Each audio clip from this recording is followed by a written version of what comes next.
Okay, so I don't have an intro filmed for this video, so we're just gonna improvise. Basically, I needed a cosplay for Miku Expo because Miku Expo is coming up in Vancouver, and I really wanted to cosplay for it. So I chose this version of Miku, which is her Little Red design from Project Diva. I chose it because it's really, really cute. It's actually one that I've wanted to do ever since I first saw it, but I didn't have the resources to do it when I was a teenager, so I decided why not do it now. Also, big selling point, no twin tails, just a short blue wig, which I thought would be very good for a concert because, you know, wearing the pigtails would be a lot. So those were the main selling points of this cosplay. I had about a week and a half to do it, and so yeah, there we go.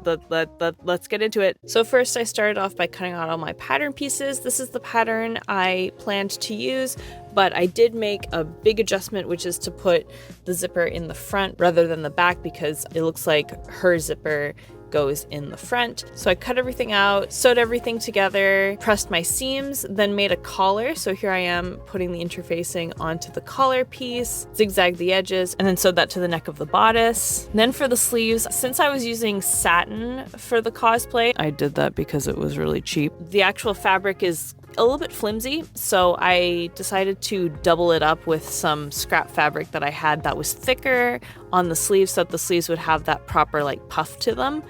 So I zigzagged them together. For all of the different yellow stitching, what I did is I took a whole bunch of ribbon, I've never bought this much ribbon in my life, and cut them into 2-inch pieces and then singed the ends of each piece so that they wouldn't fray. This was a very long process. Then I sewed them all on individually, as you can see here. This is the band of the sleeve. Here I am gathering all of my pieces for the sleeves and then sewing them together. Add some ribbon on that seam between the sleeve and the sleeve ruffles. Is that what we're calling it? Yeah, that's what we're gonna call it. Now we're back to the bodice. So down the front, I put some ribbon. Oh, and now we're working on, what are we working on here? This video skips around a lot. I apologize. I think we're working on the skirt. So here I am working on the skirt. What am I cutting out here? Oh yes, those are the ruffles for the skirt. So I cut those out of some white material that I had left over from Meryl, sewed them all together, and then gathered them all, and then sewed that to the bottom of the skirt. Cut out some more ribbons, and then singed those, and then added those to the skirt. Gathering the skirt here, and then what am I working on here?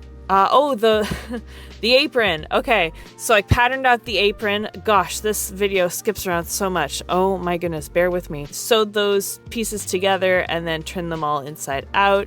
Ironed that and then added all the details. So here are the little bows that I put on the apron and all the little detail pieces I cut out of felt and then arranged those and sewed them all on individually. Then on the back, hers canonically has eyelets on the back as the closure, so I felt like I needed to oblige that part of the design. Even though no one's gonna see it, we're gonna do it anyway. So I add some eyelets to the back of the apron, and now we're working on the collar.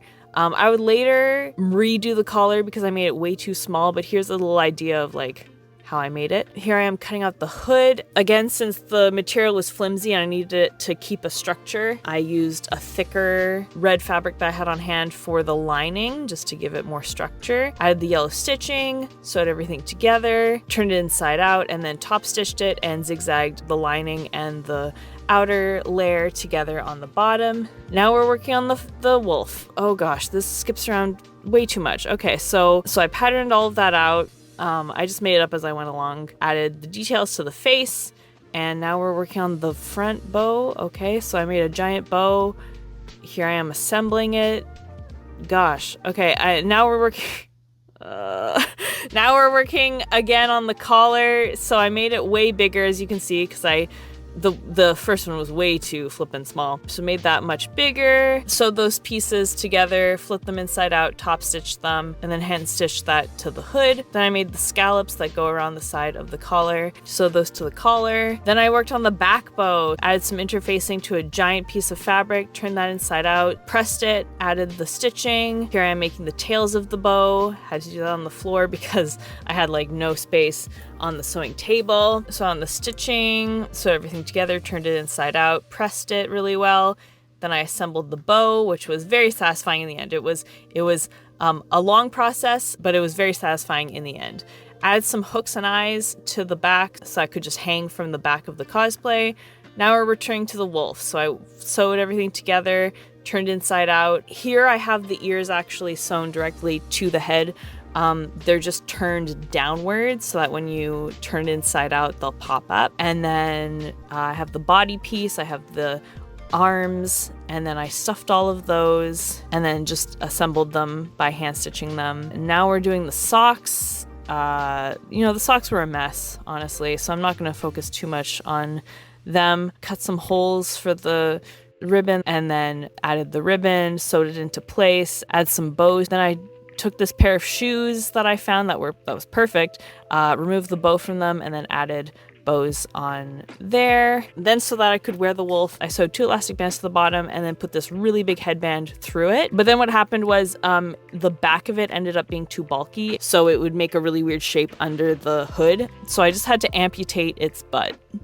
So I sewed that, and then I have a piece of Velcro on there that attaches to the hood so that the hood stays down on the wolf. Okay, that's it for the cosplay.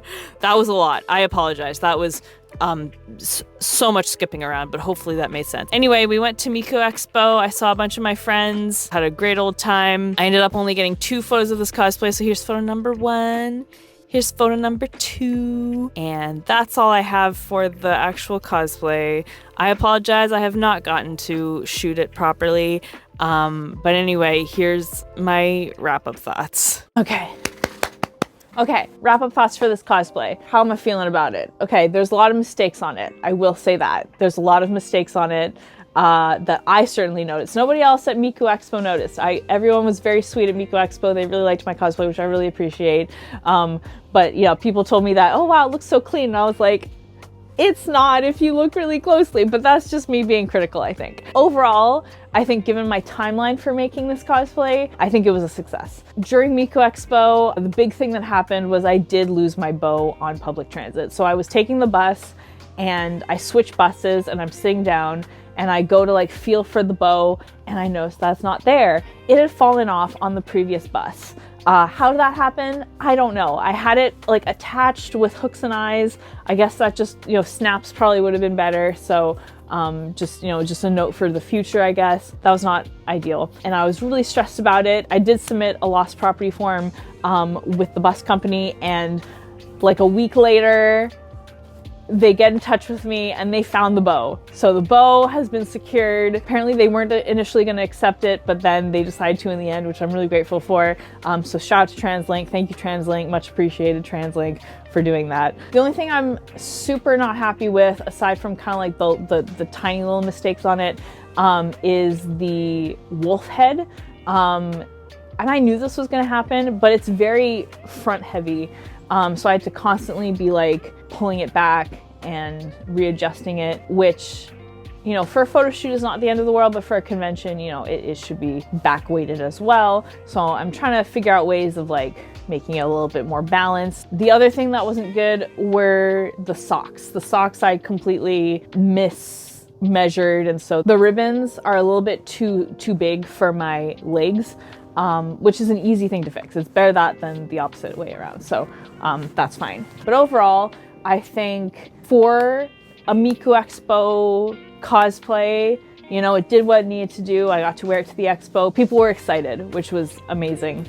And I got to feel cute. I feel very cute in this cosplay. Miku Expo, also, I will say, I know there's a lot of controversy about Miku Expo. People are probably gonna be talking about that in the comments. Yeah, I mean, I had a good time. My big complaint actually for Miku Expo was that I didn't know a lot of the songs, but I think that's on me. I'm an old school Vocaloid fan, so all the ones I know are from like the late 2000s, early 2010s, and that's kind of it. But I will admit that I did almost burst into tears when Miku first came on stage. Like, I got surprisingly very emotional. I didn't think it was gonna hit me that much, and then it absolutely did. So overall, am I happy that I did it? Yes. Am I happy that it was a TV screen instead of a hologram? No. Do I wish that we all could have gotten light sticks? Yes. So yeah, definitely I think some of the criticisms are valid, but that's not what this video is about. This video is about the cosplay. So let's talk about the cosplay. Let's focus on that. Yeah, I think it was a success. I am excited to wear this cosplay more, and I did redeem myself after my terrible Miku Day cosplay. I was able to redeem myself and make something that I was actually happy with. So now I do have a version of Miku that I can wear and be proud of. So that's really great. So yeah, anyway, I think that pretty much sums it up. Thanks so much for watching. I hope you enjoyed it. I'll see you guys all in the next one. But until then, hand faces, please be sure to take care. Bye.